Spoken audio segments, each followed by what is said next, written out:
안녕하세요. 잠잘 때 만나면 마음이 편안해지는 달림 책방입니다. 어느새 12월의 마지막 주를 보내고 있는데요.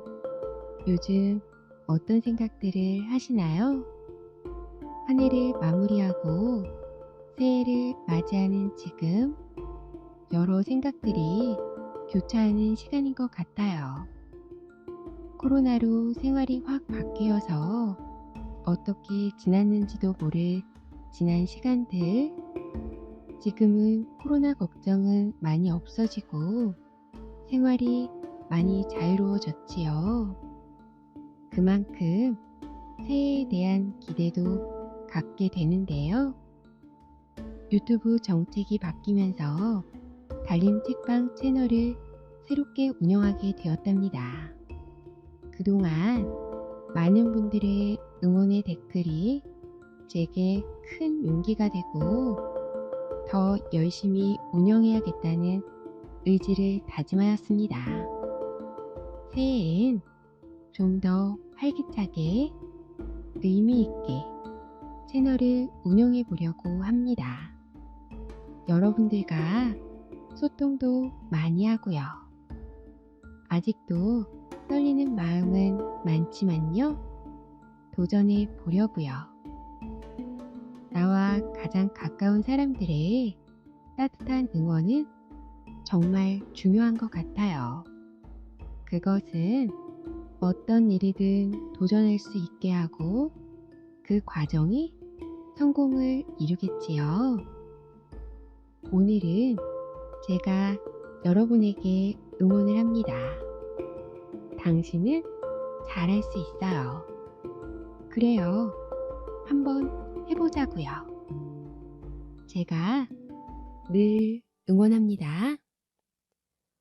오늘도 재미있는 이야기 들으며 편안한 밤, 행복한 꿈 꾸며 잘 자요. 구독과 좋아요, 알람 설정은 저에게 큰 힘이 됩니다. 거울에 비친 사람들.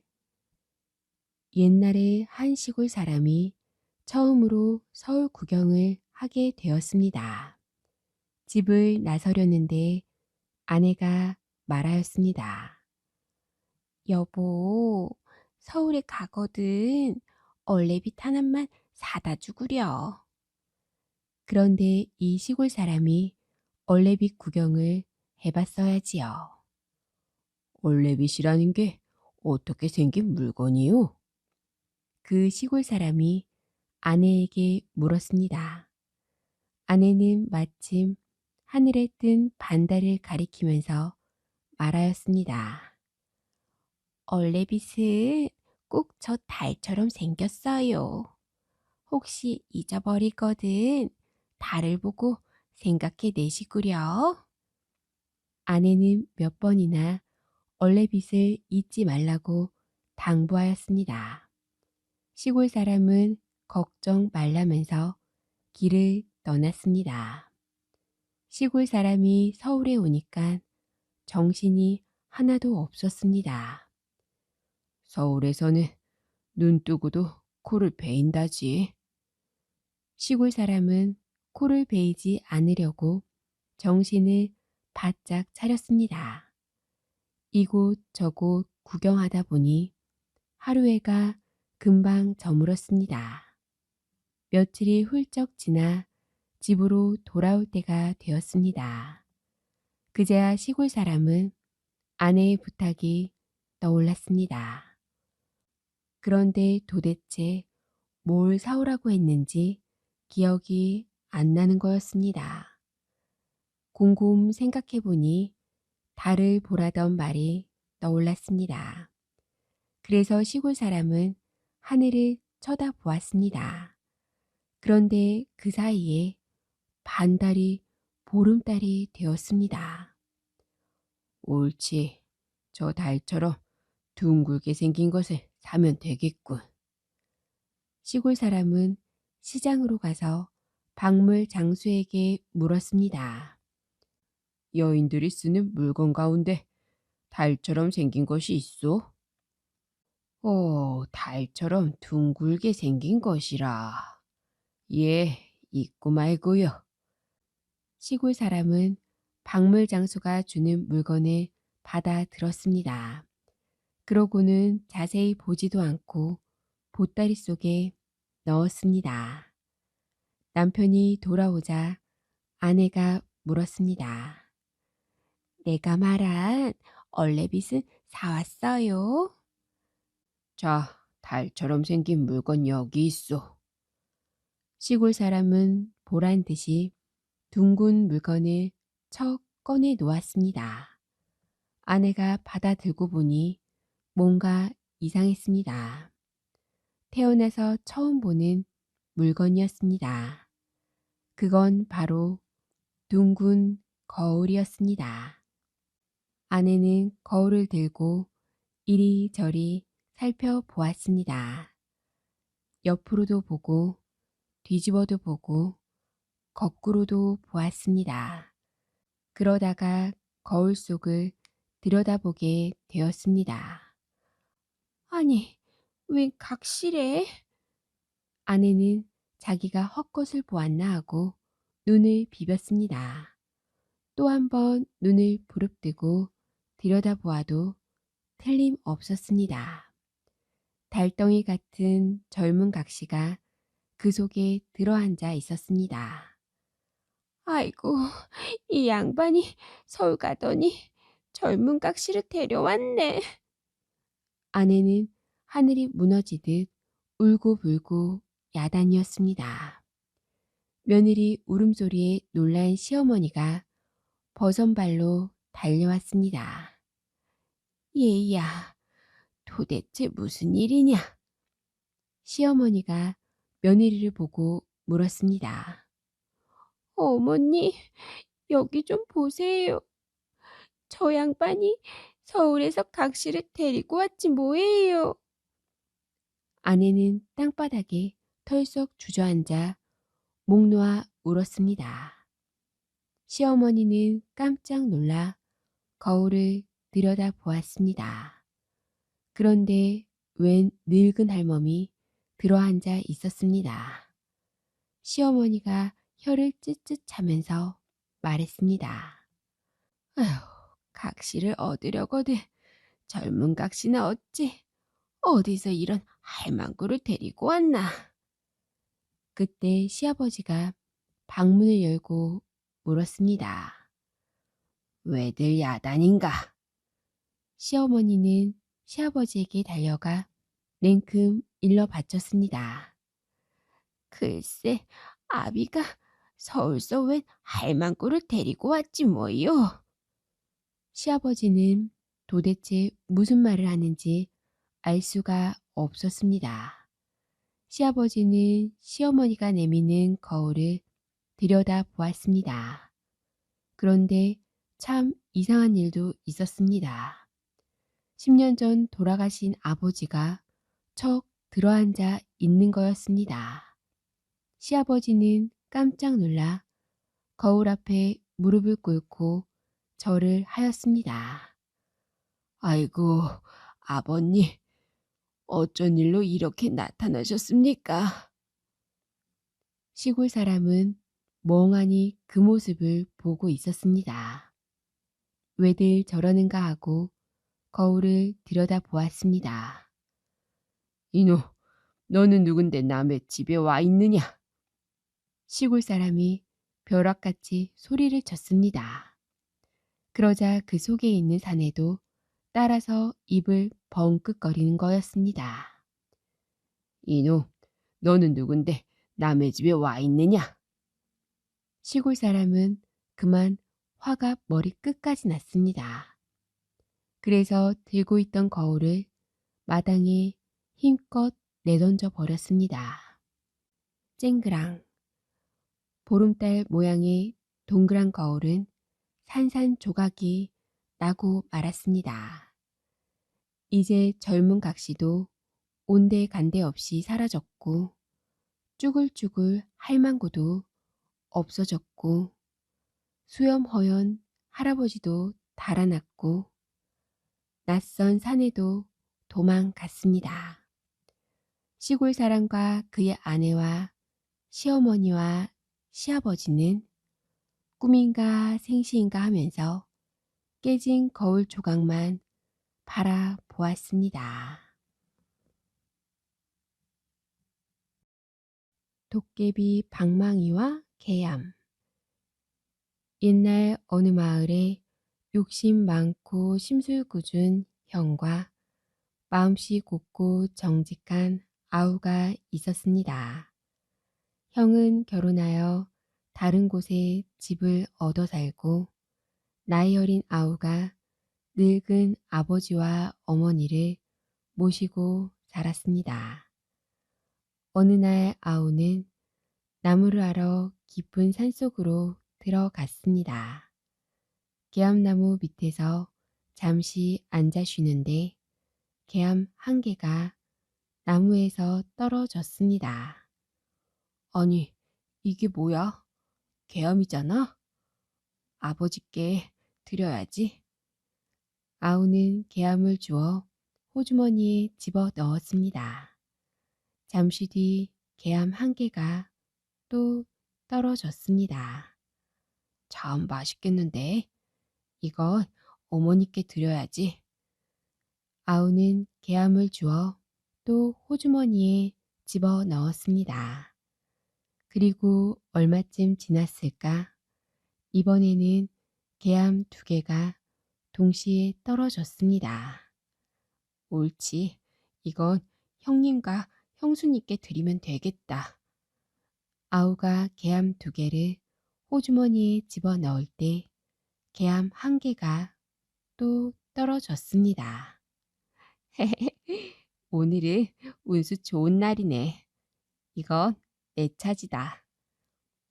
어느새 땅거미가 깔렸습니다. 아우는 나무찜을 지게에 실었습니다. 어두워지기 전에 빨리 산을 내려가야겠다. 아우는 서둘러 산길을 걷기 시작하였습니다. 얼마 못 갔을 때 빗방울이 후두둑 떨어졌습니다. 아우는 바쁘게 주위를 둘러보았습니다. 야단났고 어디서 비를 피하지? 그는 산속을 헤매 다녔습니다. 숲에서 마침 빈집 한 채를 찾아냈습니다. 아우는 그 집 안으로 재빨리 들어갔습니다. 나무찜을 내려놓고 자리에 누웠습니다. 빗소리가 요란스럽게 들려왔습니다. 밖은 이미 칠흑같이 어두워져 있었습니다. 아우는 팔베개를 하고 누워 생각했습니다. 할 수 없군. 이 집에서 하룻밤 자고 가야겠어. 아우는 눈을 감고 잠을 청하였습니다. 그때였습니다. 왁자지껄 떠드는 소리가 들려왔습니다. 누구지? 아우는 눈을 뜨고 귀를 기울였습니다. 오늘 밤에는 이 집에서 놀다 가세. 우리 도깨비한테는 빈집이 최고야. 문 밖에서 들려오는 말소리를 들은 아우는 오싹 소름이 끼쳤습니다. 도깨비들이구나. 아우는 숨을 곳을 찾다가 급한 김에 대들보 위로 기어 올라갔습니다. 도깨비들이 집 안으로 뛰어 들어왔습니다. 그들은 널따란 마루에 삥 둘러앉아 방망이를 두드리며 노래를 부르기 시작하였습니다. 금 나와라 뚝딱, 은 나와라 뚝딱. 그러자 신기한 일이 벌어졌습니다. 방망이를 두드릴 때마다 금덩이, 은덩이가 쏟아져 나왔습니다. 대들보 위에 있는 아우는 이 놀라운 광경을 눈을 크게 뜨고 내려다 보았습니다. 도깨비들은 흥이 오르자 벌떡 일어나 덩실덩실 춤을 추었습니다. 도깨비들이 참 별나게 노네. 한참 넋을 잃고 바라보자니 금세 배가 고팠습니다. 그래서 호주머니에서 개암 한 개를 꺼내 딱 하고 깨물었습니다. 도깨비들의 눈이 화등짝만 해졌습니다. 이게 무슨 소리지? 집이 무너지는 소리가 아닌가? 아, 그런가 본데. 엄마야, 도깨비 살려. 도깨비들은 방망이고 뭐고 다 팽개치고 우르르 도망쳐 나갔습니다. 홀로 남은 아우는 대들보 위에서 날이 셀 때까지 기다렸습니다. 비가 그치고 아침 해가 떠오르자 아우는 마루로 내려왔습니다. 마루 위에는 금덩이, 은덩이가 쌓여 있고 도깨비 방망이도 있었습니다. 아우는 이것들을 전부 지게에 싣고 집으로 돌아갔습니다. 그는 금덩이, 은덩이를 팔아 농가 밭을 사들였습니다. 고래등 같은 기와집도 사들였습니다. 아우는 도깨비 방망이를 가지고 있어 금 나와라 뚝딱, 은 나와라 뚝딱 하고 두드리면 언제든지 금덩이, 은덩이를 얻을 수 있었습니다. 그는 하루아침에 큰 부자가 되었습니다. 이 소문을 듣고 형이 한달음에 달려왔습니다. 이노, 가난뱅이 주제, 어떻게 부자가 되었느냐? 도둑질을 한 게로구나. 아닙니다, 형님. 그럴 만한 사정이 있었습니다. 아우는 형에게 이제까지 있었던 일을 솔직하게 털어놓았습니다. 그러고는 자기 재산의 절반을 뚝 떼어 형에게 주었습니다. 형도 동생 못지 않은 큰 부자가 되었습니다. 그러나 형은 욕심 많은 사람이었습니다. 더 많은 재산을 원했습니다. 형은 도깨비를 찾아 나서기로 마음 먹었습니다. 그래서 지게를 지고 산속으로 들어갔습니다. 형은 개암나무 밑에 가서 앉았습니다. 잠시 뒤 개암 한 개가 떨어졌습니다. 형은 개암을 주워들며 투덜거렸습니다. 되게 작네. 이걸 가져다 누구 코에 붙여? 차라리 내가 먹어야지. 그리고 얼마 뒤 또 한 개의 개암이 떨어졌습니다. 아우, 자잘해. 이것도 내가 먹어야지. 형은 개암을 주워 호주머니에 집어 넣었습니다. 그때 개암 2개가 한꺼번에 떨어졌습니다. 형은 개암 2개를 호주머니에 집어넣으며 중얼거렸습니다. 마누라하고 나하고 사이좋게 나눠 먹어야지. 개암 1개가 또 떨어졌습니다. 나는 먹는 양이 많으니까 이건 내 거야. 욕심쟁이 형은 개암나무 밑에 온종일 붙어 앉아 개암으로 호주머니를 가득 채웠습니다. 그러는 사이 날이 저물었습니다. 형은 아우가 알려준 집으로 갔습니다. 대들보 위에 올라가 도깨비들을 눈 빠지게 기다렸습니다. 밤이 이슥해지자 도깨비들이 나타났습니다. 도깨비들은 널따란 마루에 빙 둘러앉아 방망이를 두드리며 노래를 부르기 시작했습니다. 금 나와라 뚝딱, 은 나와라 뚝딱. 마루에는 금덩이, 은덩이가 쌓였습니다. 형은 도깨비들이 방망이를 두드릴 때마다 보물이 쏟아져 나오는 것을 흐뭇하게 바라보았습니다. 도깨비 방망이네. 이제 내 거야. 형은 호주머니에서 개암 한 개를 꺼내 깨물었습니다. 도깨비들이 서로 얼굴을 마주 보았습니다. 들었지? 응, 그놈이 다시 찾아왔나 봐.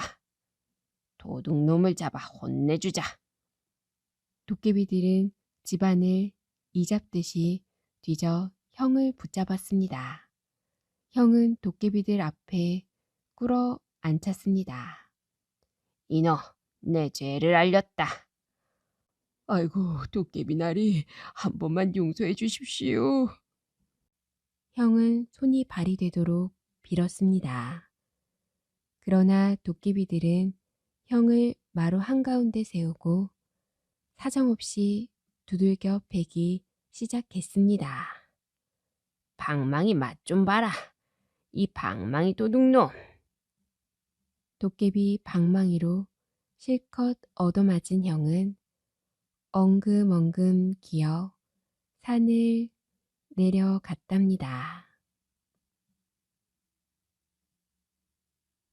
불길에서 주인을 구한 개. 옛날 어느 마을에 한 선비가 살았습니다.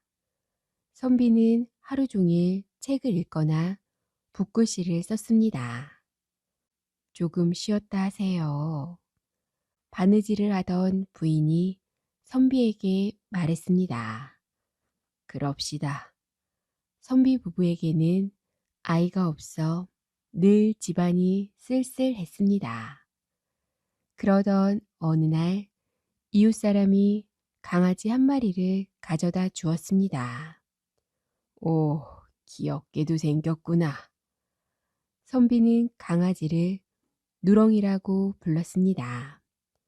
누렁이는 꼬리를 살랑살랑 흔들며 선비 부부를 잘 따랐습니다.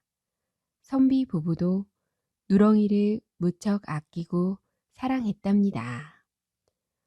어느 날 선비 부부는 친척 집에 가려고 집을 나섰습니다. 집을 잘 지키고 있으렴. 누렁이는 마치 선비의 말을 알아들은 듯 크게 짖었습니다. 선비가 집을 비우고 얼마 되지 않아 도둑이 선비의 집을 기웃거렸습니다. 값이 나가는 그림이나 오래된 항아리가 있을 거야. 도둑은 살금살금 선비의 집 안으로 들어갔습니다. 그러고는 방 안에서 그림과 항아리를 들고 나왔습니다. 누렁이는 몰래 달아나는 도둑을 보고 큰 소리로 짖었습니다. 이놈의 개가 저리 가. 도둑은 깜짝 놀라 누렁이를 발로 걷어찼습니다. 누렁이는 도둑의 바지 가랑이를 물고 놓지 않았습니다. 할 수 없군. 도둑은 그림과 항아리를 놓아두고는 헐레벌떡 달아났습니다. 선비는 돌아와 집 앞에 떨어져 있는 항아리와 그림을 보았습니다. 누렁이는 그 옆에서 물건을 지키고 있었습니다. 누렁이가 도둑을 쫓아버렸구나. 선비는 누렁이를 더 많이 사랑하게 되었습니다. 끈질기게 물고 늘어져서 도둑을 쫓았대요. 참 영리한 강아지예요. 마을 사람들은 입을 모아 누렁이를 칭찬했습니다. 어느 해 가을 선비는 이웃 마을 잔치집에 갔습니다. 오, 누렁이도 같이 왔구나. 잔치집 주인은 누렁이를 반갑게 맞아 주었습니다. 선비는 잔치 음식과 술을 맛있게 먹었습니다. 누렁이는 날이 어두워도 길을 잘 찾는답니다. 선비는 마음을 놓고 술을 마셨습니다. 이제 날이 저물어 어둑어둑해졌습니다. 취한다. 이제 그만 집으로 돌아가자. 술 취한 선비는 비틀비틀 길을 걸었습니다. 누렁이는 선비의 앞에 서서 걸어갔습니다. 어느새 하늘에는 보름달이 두둥실 떠올랐습니다. 조금만 쉬었다 가야겠다. 선비는 저수지 뚝 풀밭 위에 털썩 주저앉았습니다. 오늘 달이 참 밝구나. 시원한 바람이 선들선들 불어왔습니다. 술 취한 선비는 꾸벅꾸벅 졸기 시작하였습니다. 잠깐만 눕자. 선비는 풀밭 위에 누워 스르르 잠이 들었습니다. 누렁이는 선비 옆에 앉아 선비가 잠에서 깨어나기를 기다렸습니다. 어느덧 날이 밝아 새벽이 되었습니다. 선비 곁에서 꼬박 밤을 지새운 누렁이가 킁킁거리며 냄새를 맡기 시작했습니다. 저 멀리 바람결에 풀잎 타는 냄새가 실려왔던 것입니다. 불길은 점점 거세어져 활활 타올랐습니다. 누렁이는 깜짝 놀라 큰 소리로 짖었습니다. 하지만 선비는 좀처럼 일어나지 않았습니다. 누렁이는 선비의 옷자락을 물고 흔들었습니다. 누렁이 이놈, 장난하지 마라. 선비는 잠꼬대를 하며 돌아 누웠습니다. 불은 선비가 누워있는 곳 가까이까지 번져왔습니다. 누렁이는 울부짖으며 선비를 깨웠습니다. 선비는 누렁이를 뿌리치고 드르렁드르렁 코를 골며 잠을 잤습니다. 풍덩풍덩. 누렁이는 힘을 다해 저수지로 달려가 온 몸을 물로 흠뻑 적셨습니다. 그리고 선비가 자고 있는 주변 풀밭 위를 대굴대굴 힘껏 굴렀습니다. 한 번, 두 번, 세 번. 누렁이는 계속 몸에 물을 적셔 풀밭을 뒹굴었습니다. 무릎이 꺾이고 숨이 찼지만 꾹 참고 재빠르게 달려갔다 다시 달려왔습니다.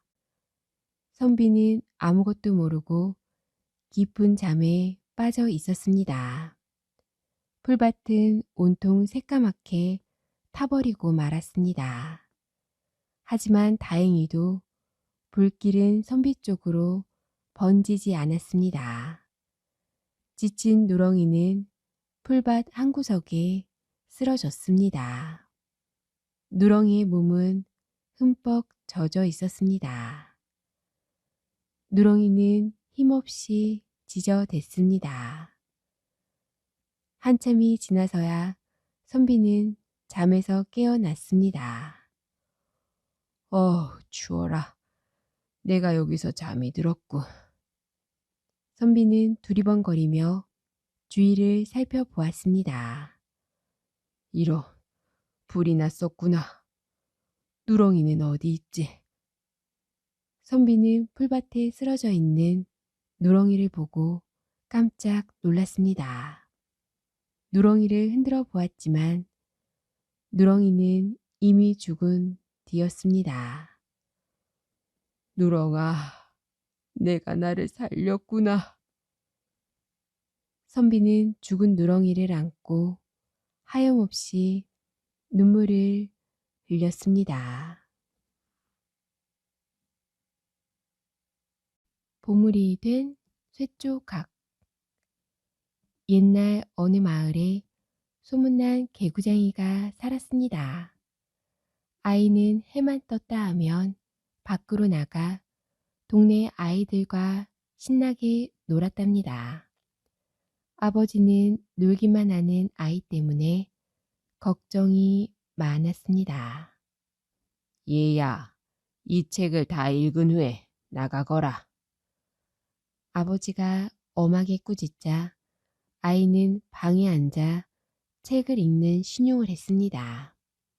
하지만 아버지가 잠깐 자리를 비우면 바로 책을 덮고 밖으로 달려 나갔습니다. 봄바람이 솔솔 부는 어느 날이었습니다. 아버지가 마루에서 곤히 낮잠을 자고 있었습니다. 해가 저물 때쯤 아버지는 이상한 느낌이 들어 눈을 떴습니다. 아니, 이게 뭐지? 차갑고 물컹한 것이 오른발에 와 닿았습니다. 아버지는 꼼짝 않고 누워 슬쩍 다리 쪽을 보았습니다. 어, 어이구. 아버지는 순간 얼굴이 하얗게 질리면서 그대로 몸이 굳어버렸습니다. 굵은 뱀 한 마리가 몸 위로 천천히 기어 올라오고 있었습니다. 때마침 집으로 들어온 아이가 그 모습을 보았습니다. 아이는 뱀이 눈치채지 않게 살금살금 걸어 밖으로 나갔습니다. 어쩐다. 저 개구쟁이가 뱀을 보고 나갔으니 분명 몽둥이를 갖고 올 텐데. 아버지는 앞으로 벌어질 일을 생각하며 식은땀을 흘렸습니다. 아이가 뱀을 잡겠다고 몽둥이를 휘두르면 뱀은 깜짝 놀라 아버지를 물 것이 틀림없었습니다. 잠시 후 아이가 무엇인가를 감싼 저고리를 손에 들고 살금살금 마루로 다가왔습니다. 아버지는 가만히 누워서 아이를 쳐다보았습니다. 겁이 나 온몸이 달달 떨렸지만 꾹 참으면서 말입니다. 아이는 뱀을 향해 잡고 있던 저고리를 살그머니 놓았습니다. 그러자 저고리 속에서 개구리 한 마리가 튀어나와 폴짝거리며 뛰어갔습니다. 개구리를 본 뱀은 아버지의 몸에서 기어 내려와 개구리를 쫓아가기 시작하였습니다. 잠시 후 뱀이 눈앞에서 사라지자 아버지는 한숨을 쉬며 일어나 앉았습니다. 얘야, 어떻게 몽둥이가 아닌 개구리를 가져오려는 생각을 하였느냐? 아버지가 아이에게 물었습니다. 만약 몽둥이를 가져와 뱀을 내리치면 틀림없이 뱀이 놀라 아버지 다리를 물었겠지요. 하지만 뱀이 좋아하는 개구리를 풀어놓으면 뱀이 자연스럽게 개구리를 쫓아갈 것이라고 생각했습니다. 아버지는 미소를 지으며 고개를 끄덕거렸습니다. 녀석, 보기보다 기특하구나. 아버지는 개구쟁이인 줄만 알았던 아이의 남다른 모습을 보며 흐뭇해했습니다. 봄이 가고 여름이 왔습니다. 담장 옆에서 동네 아이들이 말타기 놀이를 하고 있었습니다. 자, 간다. 아이는 달려와 바로 앞에 있는 친구 등 위에 가뿐히 올라탔습니다. 안 돼. 친구는 아이의 무게를 못 이기고 펄썩 쓰러졌습니다. 그 바람에 아이도 벌러덩 자빠져서 엉덩 방아를 찧었습니다. 아야.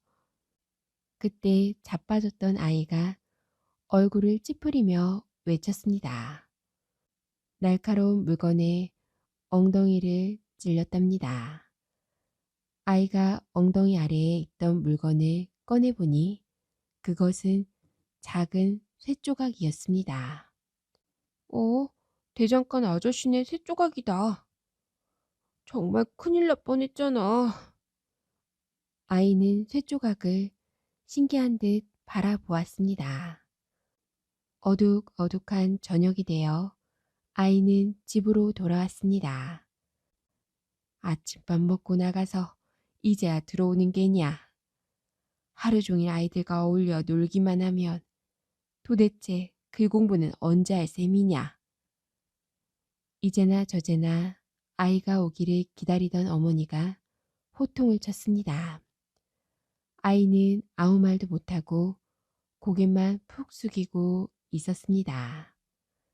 아이는 어머니에게 야단을 맞은 게 화가 나 들고 있던 쇳조각을 마당으로 휙 던져버렸습니다. 어머니가 그 모습을 보고 물었습니다. 얘야, 내가 던진 것이 무엇이냐? 못 쓰는 쇳조각입니다. 못 쓰는 쇳조각이라니. 이 세상에 못 쓰는 것이 어디 있느냐? 내가 버린 쇳조각이 쓸모없어 보여도 사실은 그렇지 않단다. 작은 쇳조각도 나중에 필요할 때가 있을 테니 잘 놓아두어라. 어머니의 말에 아이는 당장 쇳조각을 주워 들었습니다. 그날 이후 아이에게는 새로운 버릇이 생겼습니다. 가는 곳마다 땅을 살피며 떨어진 쇳조각을 주었습니다. 못 쓰는 쇳조각을 왜 줍니? 친구들이 물으면 아이는 이렇게 큰 소리로 말했습니다. 이 세상에 못 쓰는 게 어디 있냐? 쓸모없어 보일지라도 사실은 그렇지 않아.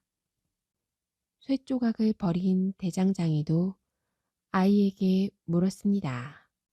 그 쇳조각을 주어서 뭘 하려고 그러냐?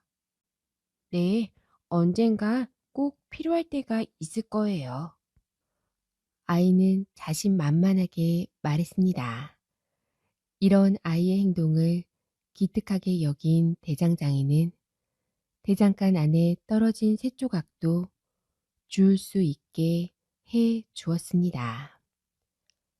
어느 날 아이는 쇳조각을 주우러 갔다가 대장간 문이 굳게 잠긴 것을 보았습니다. 대장간 아저씨가 어디 아프신가? 아이는 대장간 문을 몇 번이나 두드려 보았지만 안에서 아무런 소리도 나지 않았습니다. 다음 날도 또 그 다음 날도 대장간 문은 열리지 않았습니다. 아이는 대장장이가 몹시 걱정되었습니다. 며칠 뒤 장에 갔던 아이는 대장장이에 대한 소문을 듣게 되었습니다. 대장간 문을 닫는데요. 뭐? 뭐요? 아니, 그 부지런 대장장이가 왜 문을 닫아? 쇠를 구할 수가 없나 봐요. 쇠가 없으니 홈이든 낫이든 만들 수가 있어야지요. 아이는 그제야 왜 대장간의 문이 며칠 동안 굳게 잠겨 있었는지 알 수 있었습니다. 아이는 불이 나게 대장장이네 집으로 달려갔습니다. 아저씨, 아저씨, 어서 좀 나와보세요. 대장장이는 귀찮다는 듯 손을 내저으며 말했습니다. 다른 데 가서 놀아라. 내가 주워갈 쇳조각은 이제 없구나. 하지만 아이는 막무가내로 대장장이의 손을 잡아 끌며 말했습니다. 아저씨, 그러지 말고 절 따라오세요. 도대체 무슨 일인데 그러냐? 와보시면 알아요. 아이는 대장장이를 집 뒤쪽에 있는 광으로 데려갔습니다. 도대체 왜 여기로 데려오는 거냐? 잠깐만 기다리세요. 곧 아시게 될 거예요.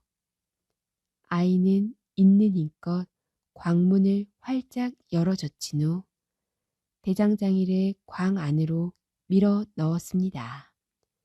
광에는 커다란 독이 3개나 있었습니다. 아저씨, 저 독 안을 살펴보세요. 아, 아니 이건. 독 안을 들여다본 대장장이는 깜짝 놀랐습니다. 독마다 대장장이가 쓸모없다고 버린 쇳조각이 그득그득 차 있었습니다. 그동안 제가 모은 쇳조각들이에요. 저 쇳조각들을 녹이면 무엇이라도 만들 수 있을 거예요. 아, 정말 고맙구나. 대장장이의 두 눈에는 눈물이 그렁그렁 고였습니다. 대장장이는 기뻐하며 독을 대장간으로 옮겼습니다. 그 뒤 대장간에서는 다시 뚝딱뚝딱 쇠를 다듬는 소리가 들렸습니다. 대장장이는 작은 쇳조각도 버리지 않고 열심히 모았습니다. 아무리 작은 쇳조각이라도 모으고 모으면 무엇이든지 만들 수 있다는 사실을 깨달았습니다. 아저씨, 제게 쇳조각을 주시면 안 될까요? 아이가 이렇게 말하면 대장장이는 엿가락을 내밀며 말했습니다. 쇳조각 대신 엿가락을 주마. 그 후 대장장이는 쇳조각을 아끼며 열심히 일한 덕분에 큰 부자가 되었답니다. 그럼 아이는 어떻게 되었을까요? 아이는 훗날 과거에 급제하여 높은 벼슬에 올랐습니다. 그리고 전쟁으로 어려워진 나라를 바로잡는데 중요한 역할을 했습니다. 이 아이가 오성과 한음 이야기로 잘 알려진 오성 이양복이랍니다. 10만 양으로 배신한 우정. 옛날 옛적에 김부자라는 사람이 한양에 살고 있었습니다. 그에게는 오생원이라는 절친한 친구가 있었는데 집이 몹시 가난했습니다. 이것을 무척 딱하게 여긴 김부자는 오생원이 생활을 꾸려갈 수 있도록 틈틈이 돈을 건네주곤 했습니다. 그러던 어느 날 김부자가 오생원을 찾아왔습니다. 김부자에게는 큰 걱정거리가 하나 있었습니다. 내 지금 늙어서 살 날이 얼마 남지 않았네. 그런데 자식이 아직 어려서 여간 걱정이 아니라네. 착하긴 한데 야무지지 못하거든. 그 탓에 남한테 쉽게 속아 넘어간단 말이야. 그런 일이 없기를 바라네만 아마도 물려준 재산을 모두 까먹을성 싶으니 그래서 부탁인데 지금 10만 양을 줄 터이니 이 돈으로 이익을 늘려서 자네 집안을 일으키게나. 그러다가 훗날 내 자식이 잘못되어 생활이 곤란해지거든.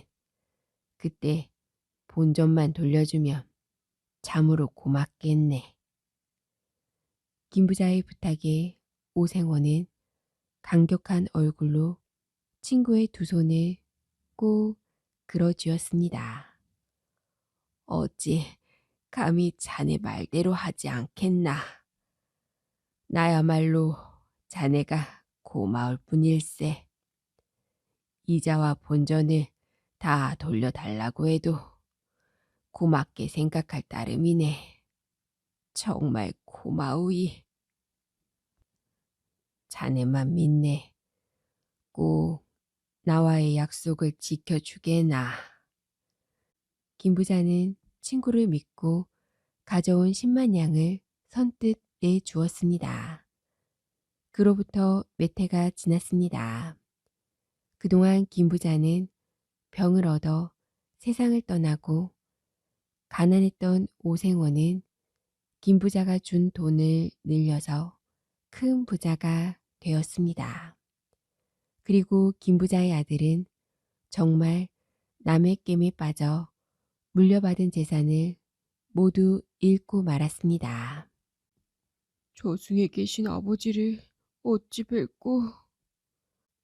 꺼이꺼이 땅을 치며 통곡하던 아들은 이제껏 품에 간직해왔던 편지 한 통을 꺼냈습니다. 집안이 어려워지면 읽어보라고 아버지가 남겨준 편지였습니다. 편지에는 오생원에게 10만 양을 맡긴 사연이 적혀 있었습니다. 그리하여 김부자의 아들은 아버지의 옛 친구인 오생원을 찾아가게 되었습니다. 제 아버님께서 살아계실 때 맡기셨다는 10만 양을 이제 돌려주셨으면 합니다. 어이, 그게 무슨 뚱딴지 같은 소리인가? 자네 아버지가 나한테 돈을 맡기다니. 오생원은 돈을 돌려주기는커녕 오히려 큰 소리치며 김부자의 아들에게 창피를 주기까지 하였습니다. 그래도 김부자의 아들은 여러 차례 그 집을 찾아가 애원했습니다. 그때마다 오생원은 얄밉게도 시치미를 뚝 떼곤 하였습니다. 내 어찌 이렇게 당하고만 있겠는가. 김부자의 아들은 오생원을 관아에 고발하기로 하였습니다. 그런데 관아에서는 오생원이 김부자한테 10만 양을 받았다는 뚜렷한 증거가 없으니 무죄라는 판결을 내렸습니다. 오생원이 관리들에게 돈을 주어 자기가 유리한 판결을 내리도록 미리 말을 맞추어 놓았기 때문이었습니다. 세상에 이럴 수 있나. 가난하고 힘없는 사람에게는 나라의 법이 헌신짝에 지나지 않는구나. 김부자의 아들은 눈물을 철철 흘리며 탄식하였습니다. 그러던 어느 날 그의 처지를 잘 아는 이웃 하나가 찾아와 이런 말을 귀뜸해 주었습니다. 경상도에 정만석이라는 사또가 아주 청렴하다더군. 정승까지 지낸 양반인데 판결을 잘 내린다고 하니 한번 가보게나. 그날로 김부자의 아들은 정만석 사또를 찾아가 마지막으로 자신의 억울함을 하소연하였습니다. 어허, 아무리 친구가 죽고 없다지만 어찌 친구의 의리를 함부로 저버린단 말인가. 의리와 은혜를 모르는 절면피로다. 이야기의 앞뒤 사정을 전해들은 사또는 곰곰이 생각하더니 김부자의 아들에게 일렀습니다. 알았다. 너는 물러가서 다시 부를 때까지 기다리도록 하여라. 그런 뒤 사또는 한양으로 사람을 보내 오생원을 잡아들였습니다. 네 이놈, 사실대로 말하라. 내 놈이 팔도 큰 도둑의 하수인이 되어 몇십만 금을 훔쳐 쓰렸다. 아이고, 억울하오. 저는 젊어서 늙어서까지 별 걱정 없이 살았는데 어찌 남의 물건을 빼앗는단 말이요. 내가 도둑이라는 건 천부당 만부당 한 말이요. 사또가 두 눈을 부릅뜨고 호통을 치자 오생원은 억울해하였습니다. 그러자 사또는 옥에 갇혀있던 도둑 하나를 불러왔습니다. 그런데 그 도둑이 오생원을 보더니 다짜고짜 이렇게 말하지 않겠습니까? 여보게, 자네 어찌 그리 시치미를 뚝 떼나. 내가 한 달 전에 10만 금을 맡기고 보름 전에도 10만 금을 맡겼으니 모두 20만 냥 아닌가. 자네와 내가 주고받은 것이 분명한데 저 혼자 살겠다고 발뺌하다니 몹시 섭섭하네. 오생원으로서는 기가 막힐 노릇이었습니다. 야, 이 도둑놈아. 네, 너를 본 적이 없는데 무슨 허튼 소리냐. 사람을 구렁텅이로 빠뜨리며 내가 잘 될성 싶으냐. 오생원이 펄쩍 뛰며 우라통을 터뜨렸습니다. 사실은 사또가 일부러 그렇게 말하라고 도둑에게 시킨 거였습니다. 하지만 사또는 모르는 척하고 더 크게 호통을 쳤습니다. 허허, 이놈이 여기가 어디라고 아직도 오리발을 내미느냐. 너는 일찍이 가난하게 살았던데 어느 날 갑자기 큰 부자가 되었다. 이 어찌 이상한 일이 아니겠느냐. 분명히 너는 도둑과 한패로다. 여봐라, 저놈이 진실을 말할 때까지 혼을 내주어라. 사또의 명령이 떨어지자마자 험상궂은 얼굴한 포졸들이 오생원에게 곤장을 때리려고 달려들었습니다. 오생원은 잔뜩 겁에 질려 얼굴이 펄해졌습니다. 결국 오생원은 벌벌 떨며 땅에 머리를 조아려 댔습니다. 아이고, 살려주십시오. 사실을 다 말하겠습니다요. 일찍이 저와 절친했던 김 부자가 10만 냥을 빌려 주었습지요. 저는 그 돈으로 이익을 늘려 부자가 되었습니다. 맹세하건대 저는 남의 물건을 털끝만큼도 빼앗은 적이 없습니다요. 오생원이 솔직히 고하자 그제야 사또는 고개를 끄덕였습니다. 그리고 김부자의 아들을 불러들여 물었습니다. 너는 저 사람을 아느냐? 저희는 저와 재판 중인 오생원이라는 자입니다. 오생원은 김부자의 아들을 보고 말 한마디 못했습니다. 네 이놈, 어려울 때 너를 도와주던 친구와의 약속을 배신하다니. 이보다 더 큰 죄가 또 어디 있단 말이냐. 사또가 크게 호통을 쳤습니다. 죽을 죄를 지었습니다. 죽을 죄를 지었습니다. 오생원은 벌벌 떨며 싹싹 빌 뿐이었습니다. 이리하여 김부자의 아들은 돈 10만 냥을 받을 수 있었습니다. 하지만 그는 마음이 편하지 않았습니다. 왜냐고요? 오생원이 아버지의 우정을 배신했으니 저승에 있는 아버지가 이 사실을 알고 얼마나 괴로울까 걱정스러웠기 때문이었습니다. 우렁이 각시. 옛날에 한 젊은이가 살았습니다. 그 젊은이의 집은 마을에서 뚝 떨어진 외딴 곳에 있었습니다. 젊은이는 작은 집에서 혼자 살았습니다. 그 집에는 모든 게 하나뿐이었습니다. 방도 하나, 베개도 하나, 수저도 하나, 밥그릇도 하나였습니다. 어느 날 젊은이는 밭일을 하다가 잠시 쉬려고 나무 그늘 밑에 기대어 앉았습니다. 그리고 넓은 보리밭을 바라보았습니다.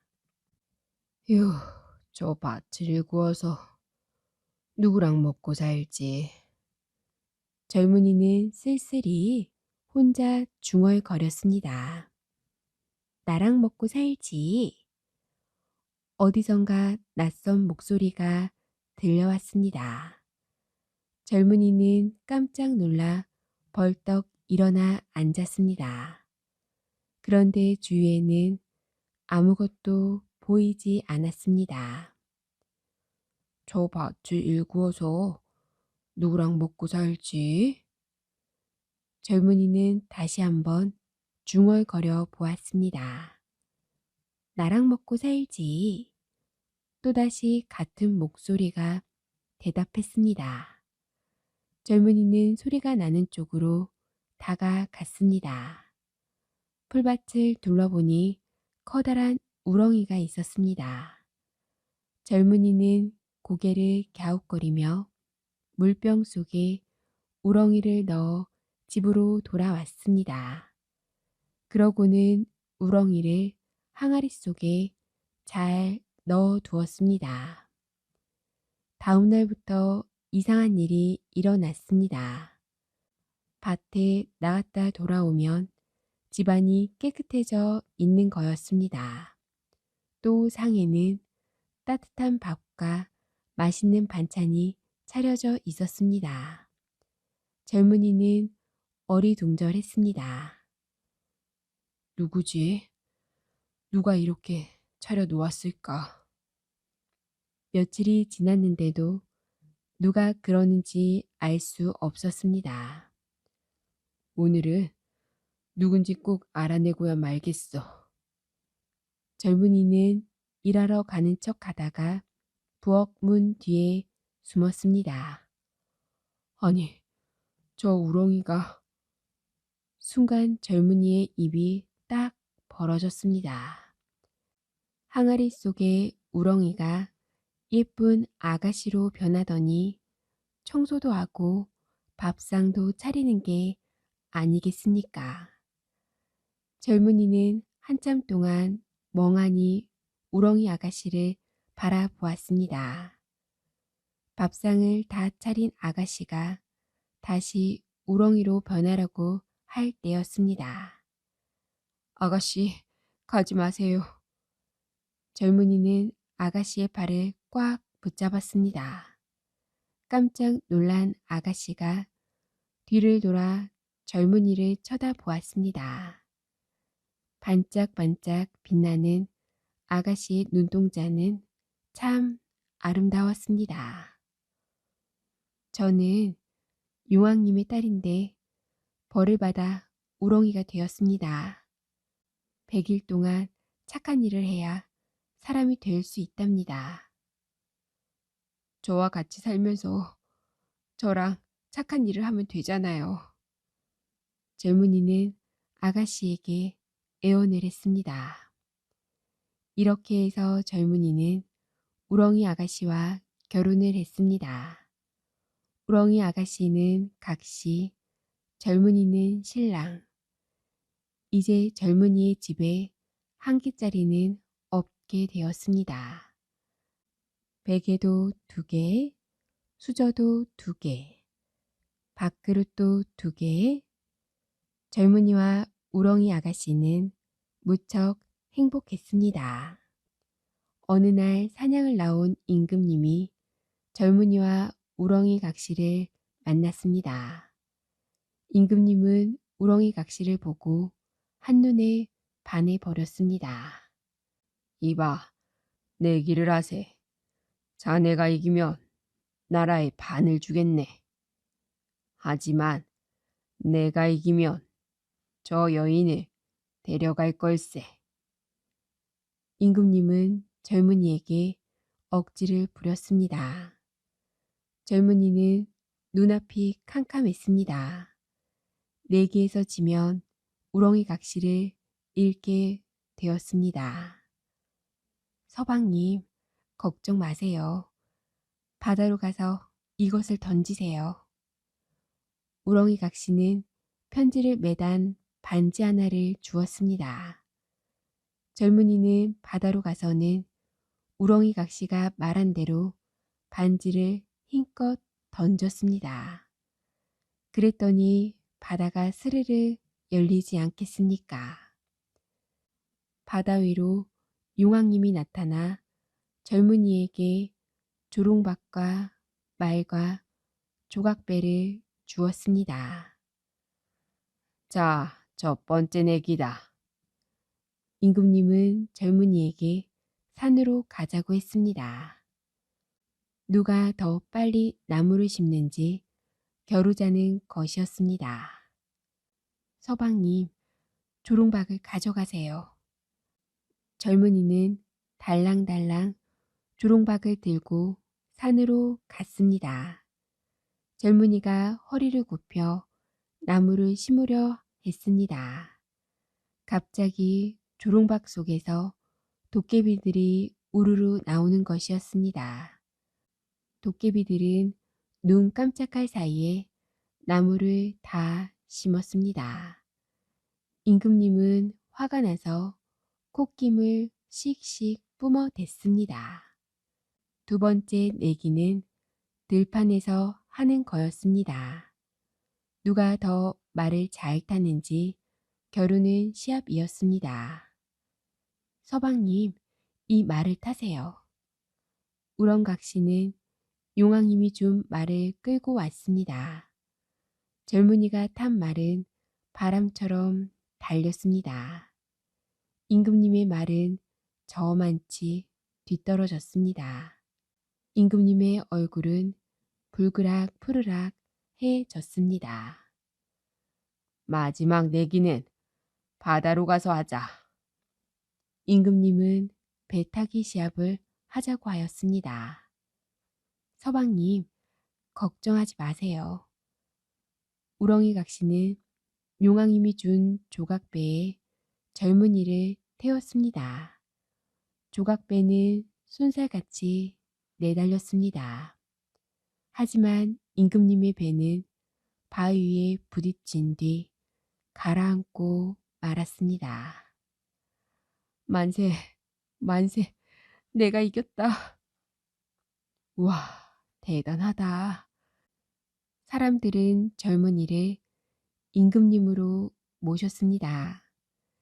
임금님이 된 젊은이는 백성들을 무척 아끼고 사랑했습니다.